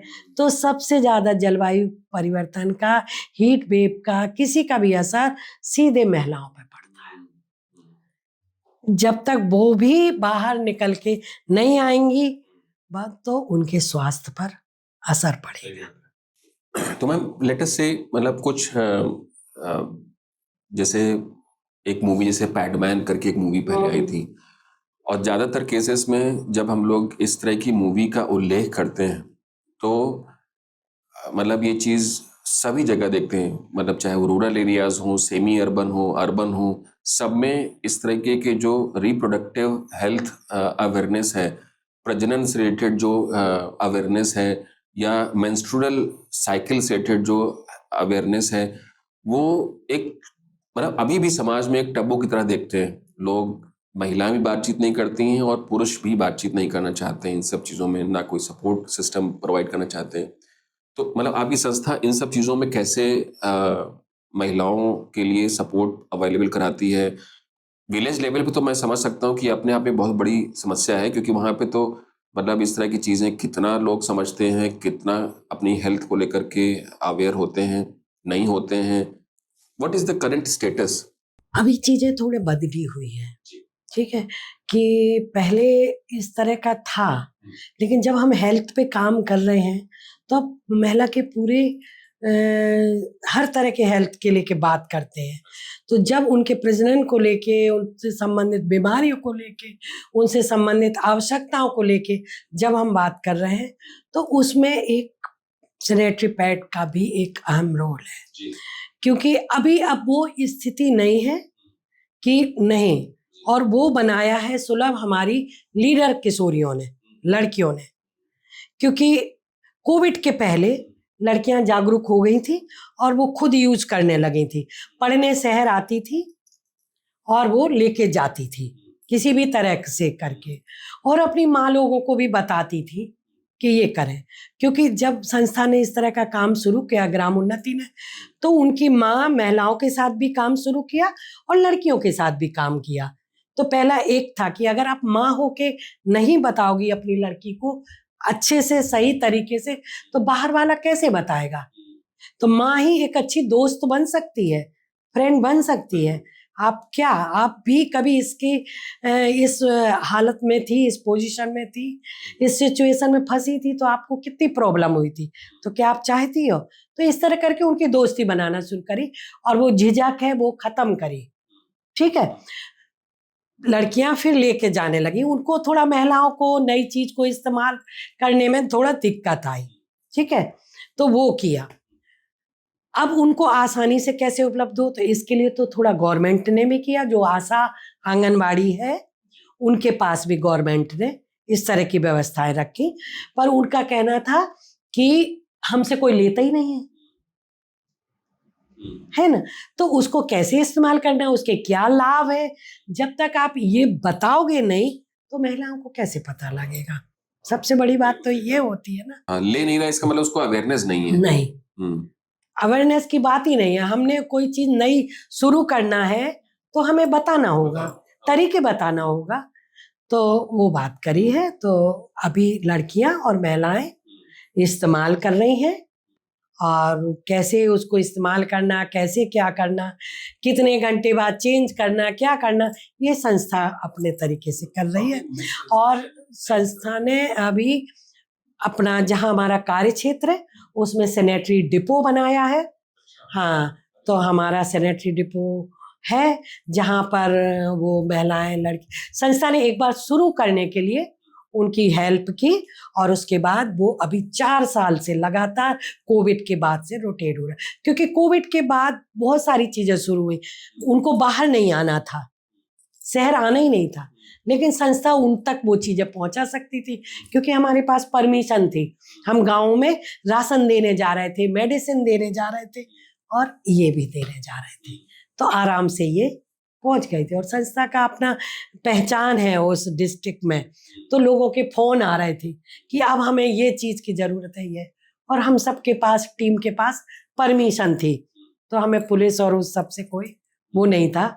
अब जब हम इस तरह का काम करते हैं तो भले ही हम सब लोग कोविड के शिकार हुए थे, लेकिन अगर किसी ने कुछ मांगा है, ज़रूरत है, वो पूरा किया तो है। तो सैनिटरी डिपो जो है उसका बहुत अच्छा रिजल्ट है। लड़कियां खुद, यंग लड़कियां उसको चलाती हैं, उनके घर के बाहर बोर्ड लगा हुआ है, महिलाएं लेने आती हैं, लड़कियां लेने आती हैं, और वो इकट्ठा बड़े उसमें ले जाती हैं और बाहर मार्केट से कम रेट में देती हैं, और उसको रोटेट करती हैं और रजिस्टर करती हैं। उसके ही साथ हमने लिटरेसी सेंटर भी चलाते हैं कि जो गांव में महिलाएं हैं उसको चलाने के पीछे भी हमने हर काम एक्सपीरियंस के साथ शुरू करे। हमने कुछ प्लान, जब अनुभव आए उन अनुभवों को लेके प्लान किया, फिर प्लान करके उनको गांव ले गए। कि हम बैंक जाते हैं, आज हम मनरेगा का काम करें, कोई भी काम करें, तो अकाउंट में आता है पैसा। अब हम नहीं जाते हैं, हम अपने घर के पुरुषों को दे देते, लड़के को दे देते कि हमें ज़रूरत है 500 रुपये निकाल लाओ। अब वो कितने निकाल ला रहा है हमें पता ही नहीं, या फिर हम खुद जा रहे हैं तो बैंक में हमें पर्ची भरना नहीं आती, तो हम कहते भाई साहब इसको भर दीजिए, भर दीजिए। कई लोग सुनते हैं, कई लोग चले जाते हैं। तो अगर हम सीख जाएं, ऐसे छोटे छोटे बहुत सारे उदाहरण थे, तो हमने कहा चलो करके देखते हैं। तो 10 गांव से शुरू किया लिटरेसी सेंटर, जहाँ पर 7 बजे शाम को महिलाएं आती हैं 15-15 के ग्रुप में, और वो फिर लिखना, पढ़ना, जोड़ घटाना सीखती। अच्छा, इसमें हेल्थ इश्यूज में कोई मिसकंसेप्शन भी है क्या, जो आपने या कोई मतलब आपकी जो ऑर्गेनाइजेशन उसने इस तरह की चीजें फेस की हैं? कोई मिसकंसेप्शन मतलब है कि मतलब रेमेडी लोगों को पता नहीं है कुछ, या कुछ और तरीके की रेमेडी पता है जो कि एक्चुअली में अनहेल्दी प्रैक्टिस है, ऐसा भी कुछ है? देखिए, अभी कुछ साल पहले की बात अगर हम कहें तो लोग अपना देसी तरीके, गांव के तरीके, पुराने लोगों के बताए हुए तरीके कुछ इस्तेमाल कर रहे थे, ठीक है। लेकिन अभी वर्तमान में देखें तो इस समय पे सब डॉक्टर को जाना, दिखाना और अपना इलाज कराने के लिए लोग जागरूक हैं। गांव में एनम है, आशा है, सरकार के जो स्ट्रक्चर हैं उन्होंने गांव में खड़े किए हैं, और इनको महिलाओं को जोड़ा है ताकि वो महिला आराम से जाके करे। तो अभी थोड़ा सा है कि लोग जागरूक हो रहे हैं, और इनके साथ सरकार को अगर हम कहें तो थोड़ा और काम करने चाहिए। जो HSP है, जो स्टेक होल्डर है, ये इनका हो तो गए पर इनकी ट्रेनिंग पर नहीं हुई है। तो ट्रेनिंग नहीं होने के कारण थोड़ा सा रुकावट है। जैसे लड़कियों के साथ आया, एक एग्जाम्पल है, आयरन की टैबलेट। आयरन की टैबलेट बहुत है आशा के पास, लड़कियों के लिए है। आप 18 साल से ऊपर है, आपको आयरन लेना चाहिए, आपके शरीर को ज़रूरत है, आपको टीटी का टीका लेना चाहिए। अब लेकिन आशा और एएनएम को लगता है कि हमारी जो जॉब है वो सिर्फ प्रेग्नेंट महिलाओं तक के लिए है, हमें लड़कियों से क्या लेना देना है ना। हाँ, वही और लड़कियों को लगता हो है गया वो। कि अगर हम इनके पास गए तो कहीं लोग हमें गलत ना समझ ले सही बात है। कि हम कोई और जानकारी लेने तो नहीं गए, हाँ, है ना, ये है हाँ, थोड़ा बिल्कुल सा, बिल्कुल नेचुरल है है ना। ये सब चीज। तो जब हमने ग्रुप में बताया कि नहीं, आपको आयरन लेना चाहिए, आपकी बॉडी के लिए ये ज़रूरी है, आपको टिटनेस लेना चाहिए, इसे ये आयरन से आपको ये फ़ायदा होगा, तो लड़कियों ने जाना शुरू किया। फिर रिजल्ट कुछ लड़कियों ने बोला दीदी चक्कर आने लगे थे, हमने खाया था, फिर हमने छोड़ दिया। फिर आशा के साथ उनका इंटरफेस मीटिंग कराई, किशोरी गर्ल, एडोलसन गर्ल और आशा एनम, गांव-गांव जाके, कि आपने टैबलेट दे दी, हमने खाने को बता तरीका बताइए कि ये रात को खाना पड़ेगी आपको, दूध के साथ आपको लेना पड़ेगी, आप दिन में नहीं खाएंगे, खा के खेत पे नहीं जाएंगे, खाने तो चक्कर तो आएंगे। हाँ, ठीक बात है। तो ये थोड़ा सिस्टम में अभी खामियां हैं। ये अगर थोड़ा कमियां ठीक हो जाएं तो कोई दिक्कत नहीं है। बहुत बहुत धन्यवाद। आई थिंक बहुत सारा मुझे लगता है कि इन्फॉर्मेशन है, इश्यूज हैं जो आपने बताए, और कितने ही मतलब अच्छी चीज़ें जो आपकी संस्था ग्रामोन्नति संस्थान कर रही है। हम सब लोग आशा करते हैं कि आपकी संस्थान को और सबल मिले और एम्पावर्ड हो, ताकि बहुत सारे लोगों की जो लाइफ है उसको आप एक दिशा दे सकें, एक उसमें एक पॉजिटिव चेंज भी ला सकें, और महिलाओं को इस तरीके की अगर सशक्तिकरण का फ़ायदा मिल जाए, नथिंग लाइक इट। मुझे लगता है कि महिलाओं से पूरा घर बनता है, और घर अच्छे हैं तो शायद शहर, और शहर अच्छा है तो प्रदेश, और फिर देश बनता है। तो बहुत बहुत इम्पोर्टेंट काम कर रहे हैं आपकी और आप लोग। तो हम सब लोगों की तरफ से बहुत बहुत शुभकामनाएं। एक रैपिड फायर राउंड और एक बचा हुआ है, तो उसको हम करते हैं। तो उसमें शॉर्ट क्वेश्चंस हैं, आपको बस छोटा सा जवाब देना है। तो उसमें पहला क्वेश्चन ये है कि अगर आपको मौका दिया जाए कि हिस्टोरिकली कोई रोल हो, जैसे रानी लक्ष्मीबाई या इस तरह का कोई रोल आपको प्ले करना हो, तो मतलब कौन सा कैरेक्टर आपके दिमाग में सबसे पहले आता है? देखिए, अभी आपने कहा रानी लक्ष्मीबाई। रानी लक्ष्मीबाई है रोल मॉडल, क्योंकि वो झांसी की और झांसी के हम हैं। लेकिन रानी लक्ष्मीबाई के साथ थोड़ा-सा हमें जो लिखा गया है, उस पे हम 1 मिनट चर्चा करेंगे कि रानी लक्ष्मीबाई को कहते हैं खूब लड़ी मर्दानी, वो तो झांसी वाली रानी है। उस स्लोगन से हम मर्दानी शब्द पे हमें थोड़ा-सा वो है कि क्यों वो अंग्रेजों से उसने लड़ाई करी, युद्ध किया, इतनी बहादुर महिला है, तो उसको मर्द बनने की क्या ज़रूरत है? तो जब भी हम कोई समाज में नया काम कर रहे हैं, समाज के उत्थान के लिए काम कर रहे हैं, तो हम महिला हैं, हम विमेन हैं, हमें इस पर ही प्राउड होना चाहिए, है ना? और हमारे समाज में, हमारे जहाँ हम हैं, तो कितनी महान विभूतियाँ महिलाएं हुई, जिन्होंने कितने अच्छे-अच्छे काम किए।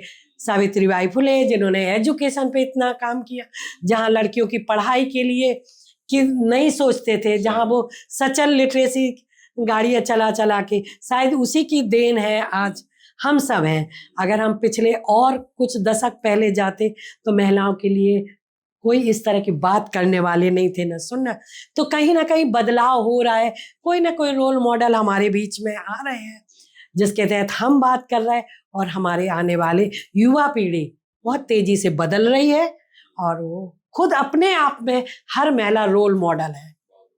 बिल्कुल ठीक बात है, आप अपना ही रोल प्ले कर रही हैं, वही बहुत इंपॉर्टेंट पार्ट है। बिल्कुल ठीक बात। सेकंड क्वेश्चन है कि अगर कोई ऐसी स्पेसिफिक स्किल या हॉबी आपको लगता है कि शायद आपने पहले करनी थी बट नहीं कर पाई, तो वो कौन सी हॉबी या स्किल है? हमें लगता है वर्तमान समय में लड़कियों को पढ़ाई के साथ साथ टेक्निकल नॉलेज जरूर देना चाहिए। आज के समय की मांग है।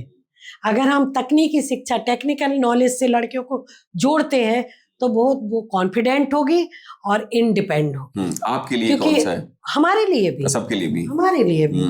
शायद हमने फील्ड में बहुत काम किया है, कम्युनिटी में बहुत काम किया है, महिलाओं, लड़कियों और पुरुषों के साथ, बच्चों के साथ बहुत काम किया, छोटे छोटे मुद्दों को लेके, जो बहुत कम समय में इस जर्नी में नहीं बता सकते, बहुत काम किया है। पर आज का जो मांग है, वर्तमान की जो डिमांड है, हमें अपने काम को थोड़ा ग्लोबल लेवल तक, नेशनल लेवल तक बताना चाहिए, ताकि आने वाली पीढ़ी को हम दे के जाएं। जो चैलेंज, जो चुनौतियों का हमने सामना किया, वो फेस ना करें। वो उसके आगे जाए सक्सेस के लिए। बहुत बढ़िया। कोई ऐसी स्पेसिफिक जो आपको लगता है कि मंत्रा या कोट आपको लगता है कि आप यूज करती हैं फॉर कीप योरसेल्फ मोटिवेटेड, अपने आप को मोटिवेट करने के लिए कोई ऐसा मंत्रा है जो हम सारे दर्शकों के साथ आप शेयर करना चाहती हैं? हमें लगता है कि हमारे अंदर सबसे बड़ी क्षमता है विश्लेषण करने की। हम कोई भी बात को सुनते हैं, समझते हैं, कोई भी चीज़ है, कोई भी स्कीम है, कोई भी वाक़या है, चाहे वो विलेज लेवल का हो, डिस्ट्रिक्ट लेवल कुछ भी है। पहले उस चीज़ को हम समझते हैं और उसका विश्लेषण करते हैं कि वर्तमान समय में हमारी युवा पीढ़ी के लिए वो कितना आगे ले जाने वाला है। तो आँख बंद करके हमें किसी चीज़ को नहीं अपनाना है और ना ही हमें किसी चीज़ के प्रति अपने विचार को प्रकट करना है, क्योंकि हर सिक्के के दो पहलू होते हैं, नेगेटिव भी पॉजिटिव भी।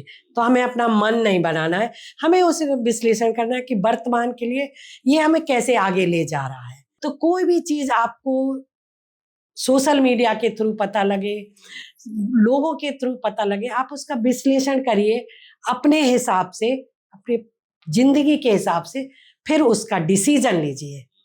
और डिसीजन आपको स्वयं अपने हिसाब से लेना चाहिए, ना कि लोगों के कहने के अनुसार। लास्ट क्वेश्चन है कि अगर आपकी लाइफ पे या वर्क जर्नी पे अगर कोई मूवी बने तो उस मूवी का टाइटल क्या होगा? तो मूवी का टाइटल यही है कि भाई आप जोश बनाए रहिए, निराश मत होइए, आगे बढ़िए।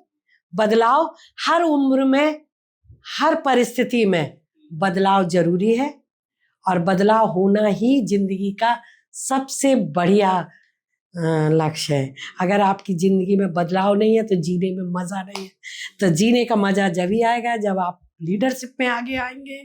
Thank you so much. बदलाव जरूरी है, ये एक अपने आप में बहुत बड़ा मैसेज है और more power to you ma'am, more power to Gramonnati संस्थान।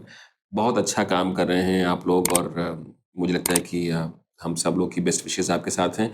आशा है कि इस डिस्कशन से सब लोगों को एक मैसेज मिला है, बहुत सारी इन्फॉर्मेशन मिली है और इस तरीके की इन्फॉर्मेशन को हम लोग कहीं ना कहीं अपने maybe I think life journey में यूज़ करें और सपोर्ट कर सकें महिलाओं को, उनको एम्पावर बना सकें। इसी आशा के साथ हम ये एपिसोड ख़त्म करते हैं। Thank you so much. और मेरी तरफ से भी आपको, आपकी टीम को बहुत बहुत धन्यवाद और बहुत बड़ा थैंक यू कि गांव स्तर के जो एक्सपीरियंस है विलेज की महिलाओं के, जो बहुत दूर दराज हैं, जिनकी आवाज़ बन के आज हमने उनकी आवाज़ को आपके साथ लाए और रखा, कुछ एक्सपीरियंस रख के।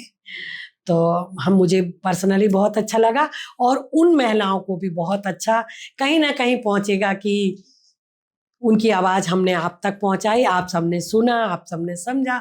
आगे फिर मौका होगा तो और फिर आपके साथ जुड़ेंगे। तो आपको बहुत बहुत थैंक यू।